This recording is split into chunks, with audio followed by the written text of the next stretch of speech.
இப்போ நல்லா கலந்து விட்டுறலாங்க. எப்போவுமே ஒரே மாதிரி வெறும் தட்டைப்பயிர் மட்டும் போட்டு கடையாமல் இந்த மாதிரி செஞ்சோம் அப்படின்னா சாதம், சப்பாத்தி, இட்லி, தோசை எல்லாத்துக்குமே நல்ல ஒரு அட்டகாசமான ஒரு சைட் டிஷ்ஷாக இருக்குங்க. Hello friends, welcome to Eswari சமையல். நம்ம இல்லங்களில் அன்பும் ஆரோக்கியம் பெரிய இறைவனை பிரார்த்திப்போம். இன்னைக்கு நம்ம ஈஸ்வரி சமையலில் தட்டைப்பயிறு வச்சு ஒரு டேஸ்டியான ஒரு தட்டைப்பயிறு கிரேவி செய்ய போகிறோங்க. இது நம்ம எப்பவும் ஒரே மாதிரி செய்வோம் இல்லைங்களா, சாதத்துக்கு வச்சு சாப்பிட்ற மாதிரி. அந்த மாதிரி இல்லாமல் நம்ம இது சப்பாத்தி, தோசை, இட்லி எல்லாத்துக்குமே வச்சு சாப்பிட்ற மாதிரி நம்ம செய்ய போகிறோங்க. அதுவும் வித்தியாசமான சுவையில் ஒரு மசாலா ரெடி பண்ணிவிட்டு நம்ம இந்த கிரேவியை செய்ய போகிறோங்க. ரொம்பவே அட்டகாசமாக இருக்குங்க. இப்போ இந்த கிரேவி எப்படி செய்யுதுன்னு பார்க்கறதுக்கு முன்னாடி நம்மளோட ஈஸ்வரி சமையல் சேனலை சப்ஸ்கிரைப் பண்ணிவிட்டு கூடவே இருக்கிற பெல் சிம்பிளையும் கிளிக் பண்ணிக்கோங்க. இப்போ இந்த ரெசிபி எப்படி செய்யலான்ட்டு பார்க்கலாம் வாங்க. இப்போ நம்ம தட்டைப்பயிறு கிரேவி செய்கிறதுக்கு நான் இதில் 1 டம்ளர் தட்டைப்பயிறு எடுத்திருக்கேங்க. சேர்த்துக்கலாம். இதை ஒரு 2-3 டைம் நல்லா வாஷ் பண்ணி எடுத்துகிட்டு வந்துடலாங்க. நான் தட்டைப்பயிர் ஊற வைக்காம தான் செய்கிறேங்க. நீங்கள் ஊற வைக்கிற மாதிரி இருந்துச்சு அப்படின்னா நீங்கள் காலையில் செய்கிறீங்க அப்படின்னா நைட்டே ஊற வச்சும் கூட எடுத்துக்கலாங்க. நான் இன்றைக்கி ஊற வைக்காம தான் செய்கிறேங்க. ஒரு 2 டம்ளர் தண்ணி சேர்த்திக்கலாம். 1/2 ஸ்பூன் மஞ்சத்தூள், ஒரு 1/2 ஸ்பூன் விளக்கெண்ணெய் சேர்த்திக்கலாங்க. இந்த விளக்கெண்ணெய் பார்த்தீங்க அப்படின்னா நல்லா பயிர் நல்லா வேகிறதுக்கும் நம்ம உடம்புக்கு நல்ல ஒரு குளிர்ச்சியை கொடுக்கறதுக்கும் தான் நம்ம விளக்கெண்ணெய் சேர்த்துறோங்க. இப்போ நம்ம ஊற வைக்காமல் நம்ம அப்படியே சேர்த்திருக்கிறதுனால நம்ம ஒரு 7லேருந்து 8 விசில் வரைக்கும் விட்டு எடுத்துக்கலாங்க.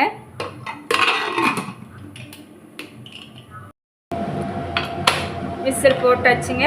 விசில் வந்ததுக்கப்புறம் நம்ம பார்க்கலாம்.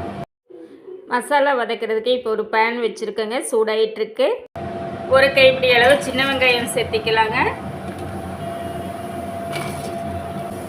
1 ஸ்பூன் எண்ணெய் விட்டுக்கலாம்.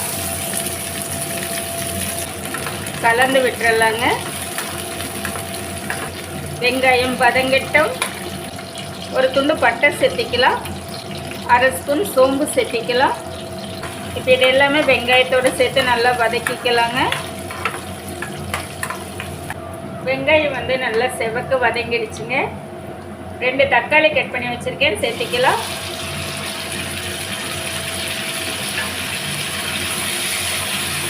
இந்த தக்காளி வதங்கிறதுக்கு ஒரு 1/4 ஸ்பூன் உப்பு சேர்த்திக்கலாம்.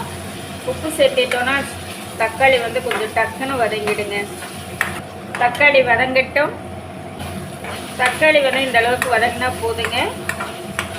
உங்களுக்கு பார்த்தீங்கன்னா தெரியும், இந்த அளவுக்கு வதங்கிச்சுன்னா போதும். இதோடவே ஒரு 4 ஸ்பூன் அளவு நம்ம தேங்காய் துருவல் எடுத்து வச்சுருக்கோங்க, சேர்த்திக்கலாம்.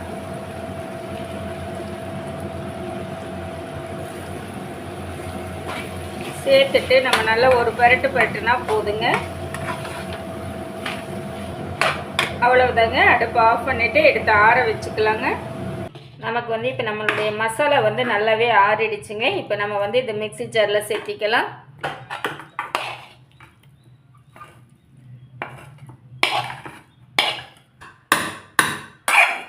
நம்ம மசாலா கூடவே ஒரு 2 ஸ்பூன் அளவு நிலக்கடலை பருப்பு வறுத்து வச்சுருக்கேங்க, சேர்த்திக்கலாம். இது நல்ல ஒரு டேஸ்ட்டையும் நல்ல ஒரு திக்னஸையும் நமக்கு கொடுக்குங்க. இப்போ நம்ம மசாலா வதக்கின பாத்திரத்தில் அப்படியே தண்ணி விட்டு நல்லா கழுவி எடுத்துட்டேங்க. இந்த தண்ணியே நம்மளுக்கு போதுமானது, சேர்த்திக்கலாம். நல்லா நைஸாக அரைச்சி எடுத்துகிட்டு வந்துடலாங்க. தட்டைப்பயிர் நல்லா வெந்துடுச்சுங்க, பார்த்தீங்களா. இப்போ நம்ம தாளிப்பு கொடுத்துடலாம். நம்ம கிரேவிக்கு தாளிப்பு கொடுக்கறதுக்கு ஒரு கடாய் வச்சுட்டோங்க, சூடாயிட்ருக்கு. 2 ஸ்பூன் எண்ணெய் விட்டுக்கலாம். 1 ஸ்பூன் கடுகு சேர்த்திக்கலாம். 1 ஸ்பூன் ஜீரகம், 1 ஸ்பூன் சோம்பு, ஒரு சின்ன துண்டு பட்டை. எல்லாமே நல்லா பொரிஞ்சிடுச்சுங்க. ஒரு பெரிய வெங்காயம் கட் பண்ணி வச்சுருக்கேன், சேர்த்திக்கலாம். கலந்து விட்டுடலாங்க. வெங்காயம் வதங்கட்டும். வெங்காயம் நல்லா கோல்டன் ப்ரௌன் கலரில் நல்லாவே வதங்கிடுச்சுங்க, பார்த்தீங்களா. இந்த டைமில் 2 பச்சை மிளகாய் சேர்த்திக்கலாம். 1 ஸ்பூன் அளவு இஞ்சி பூண்டு தட்டி வச்சுருக்கேங்க, சேர்த்திக்கலாம். 2 கொத்து கறிவேப்பிலை சேர்த்திக்கலாம். எல்லாமே நல்லா கலந்து விட்டுறலாங்க.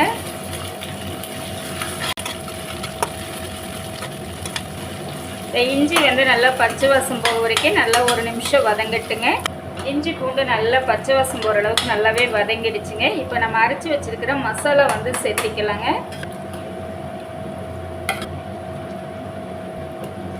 2 ஸ்பூன் மல்லித்தூள் சேர்த்திக்கலாம். 1 ஸ்பூன் மிளகாய்த்தூள் சேர்த்திக்கலாம். காரம் வந்து உங்களுக்கு எந்த அளவுக்கு தேவையோ அதுக்கு தகுந்த மாதிரி சேர்த்திக்கோங்க. நான் வந்து 2 பச்சை மிளகாய் சேர்த்திருக்கேன். அதனால் அதுக்கு தகுந்த மாதிரி 1 ஸ்பூன் மட்டும் மிளகாய்த்தூள் சேர்த்திருக்கேன். இப்போ இந்த கிரேவி வந்து நல்லா வதங்கட்டுங்க. நம்ம நல்லா கலந்து விட்டுறலாம். நல்லா கொஞ்சம் வதங்கி வரட்டும். ஒரு 2-3 நிமிஷம் விட்டுட்டோம் அப்படின்னா நல்லா வதங்கி வருங்க. எண்ணெய் எல்லாம் பிரிஞ்சு வரும். அது வரைக்கும் நம்ம வதக்கி எடுத்துக்கலாங்க. வதங்கட்டும். நம்ம மசாலா வந்து ஒரு 3 நிமிஷம் விட்டுட்டேங்க. நல்லாவே சுற்றி எண்ணெய் பிரிஞ்சு வந்து நல்லா வதங்கியிருக்கு. நான் இடையில வந்து ஒரு 2-3 டைம் எடுத்து நல்லா பரட்டி விட்டுருந்தேங்க. பார்த்தீங்களா? இப்போ இந்த டைமில் வந்து நம்ம வேக வச்சுருக்கிற தட்டைப்பயிர் வந்து சேர்த்திக்கலாங்க.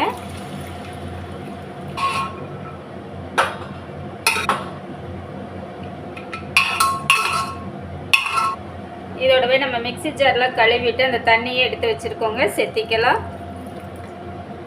இப்போ வந்து நல்லா 1 ஸ்பூன் அளவு கல்லுப்பு சேர்த்திக்கலாங்க. இப்போ நல்லா கலந்து விட்டுறலாங்க. எப்போவுமே ஒரே மாதிரி வெறும் தட்டைப்பயிர் மட்டும் போட்டு கடையாமல் இந்த மாதிரி செஞ்சோம் அப்படின்னா சாதம், சப்பாத்தி, இட்லி, தோசை எல்லாத்துக்குமே நல்ல ஒரு அட்டகாசமான ஒரு சைட் டிஷ்ஷாக இருக்குங்க.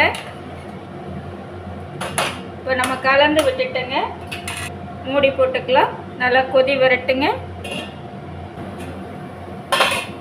இப்போ பார்த்தீங்கன்னா நல்லாவே கொதிச்சிட்ருக்குங்க. நல்லா ஒரு கொதி வந்ததுக்கப்புறம் நீங்கள் உப்பு காரம் எல்லாமே செக் பண்ணிவிட்டு உங்களுக்கு உப்போ காரமோ பத்தலை அப்படின்னா திருப்பி கூட சேர்த்திக்கலாங்க. இன்னும் கொஞ்சம் நல்லா கொதி வரட்டுங்க. பாருங்கள், நம்மளுக்கு கிரேவி வந்து எண்ணெய் எல்லாம் பிரிஞ்சு நல்லாவே வந்துடுச்சுங்க. சரிங்களா? இப்போ வந்து நம்ம எடுத்துக்கலாங்க.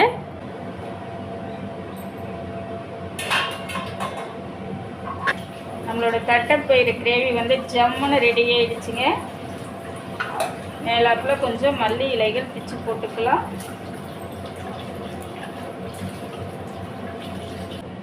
பாருங்கள், நம்மளோட தட்டைப்பயிறு கிரேவி வந்து நல்லா ஜம்முன்னு அட்டகாசமாக ரெடி ஆகிடுச்சுங்க. நம்மளோட தட்டைப்பயிறு கிரேவி வந்து பார்த்தீங்க அப்படின்னா டேஸ்ட் வந்து வேறு லெவலுங்க. இது வந்து இட்லி, தோசை, சப்பாத்தி எல்லாத்துக்குமே வச்சு சாப்பிட்லாம். ரொம்ப அட்டகாசமாக இருக்குது. நீங்களும் ட்ரை பண்ணி பாருங்கள்.